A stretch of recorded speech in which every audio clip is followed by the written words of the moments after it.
नमस्कार दुनिया हालचाल को स्वागत करुछि मु संजय। आसंतु नजर पकाइबा वर्तमान रो मुख्य खबर उपरे। भुवनेश्वर मंचेश्वर रे खोलिला राज्यर प्रथम चाउल एटीएम। खाद्य जोगाण मंत्री कृष्ण चंद्र पात्र चाउल एटीएम को उद्घाटन करथिया बेले हिताधिकारी एणिकी निजर राशन कार्ड आनी नंबर मारी एटीएम रो चाउल उठाई परिबे। उपर मुंडरे प्रबल वर्षा जो हीराकुद जलभंडार जलस्तर बढ़िबारे लागिछि। फल वर्तमान मोट 14टी गेट दे बन्या जल निष्कासित होउछि। सेपटे जलभंडार गेट खोलिबा परे महानदी रे बढ़िछि जलस्तर। एने महानदी अववाहिकार थिबा 10टी जिलापालଙ୍କୁ सतर्क रहबाकू निर्देश दैछन्ति स्वतंत्र रिलीफ कमिश्नर।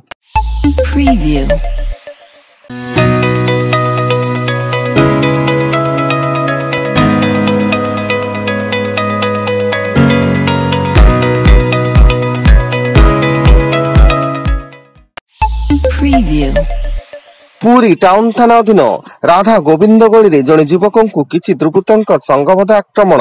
यह संघबद्ध आक्रमण और छुरामाड़े युवक घटनास्थल में मृत्यु घटिया बेले पुरी टाउन थाना पुलिस तदंत जारी एवं घटनास्थल दुर्बृत्त माने फेरार।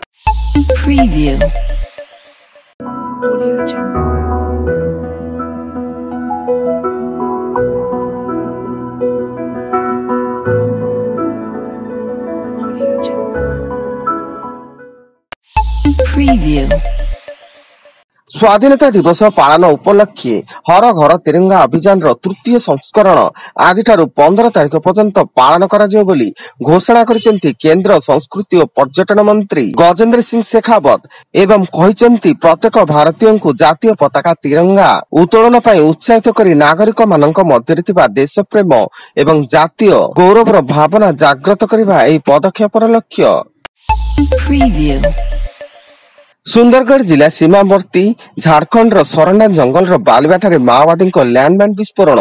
यह विस्फोरण रे cobra 209 battalion sub inspector Jitendra दानी गुरुतर आहत हो रांची हॉस्पिटल भर्ती।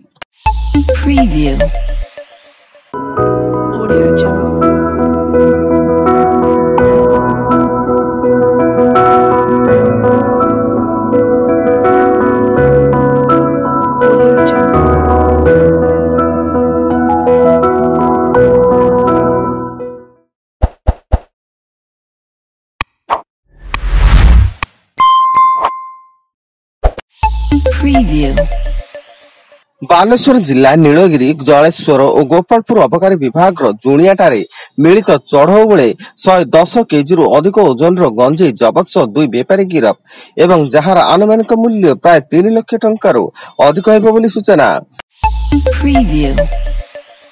कोरापुट रायगड़ा रेल लाइन रे लगाण वर्षा जो माटी अतड़ा धसिबारु प्राय 3 घंटा धरी ट्रेन चलाचल बंद रहितला। रायगड़ा जिला सिकरपाई केउटगुड़ा मझरे 35 नंबर टनेल निकट रे माटी सह पत्थर खंड रेल धारणा उपर पड़िथिला बेले रेल विभाग अधिकारी एवं उद्धारकारी दल पहुंची माटी पत्थर सफा करथिले।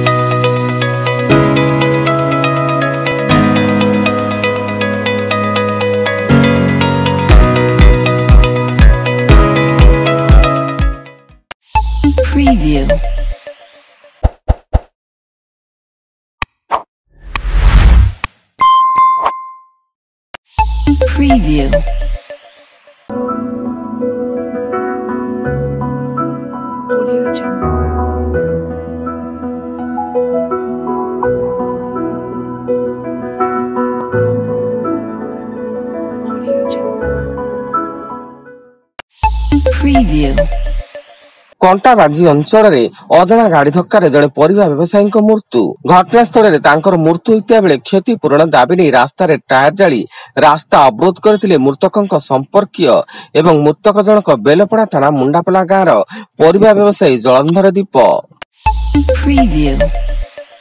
एवं दिल्ली गिरफ होइछि आईएसआईएस आतंकवादी रिजवान अब्दुल हजी अली।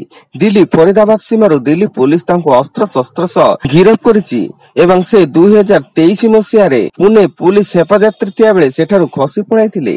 फଳରେ ताकू धरिबा पई 3 लाख पुरस्कार राशि घोषणा होइतिला। वर्तमान पई एतिकी अधिक न्यूज अपडेट्स पाई विजिट करंतु आम वेबसाइट www.duniahalchal.in। धन्यवाद।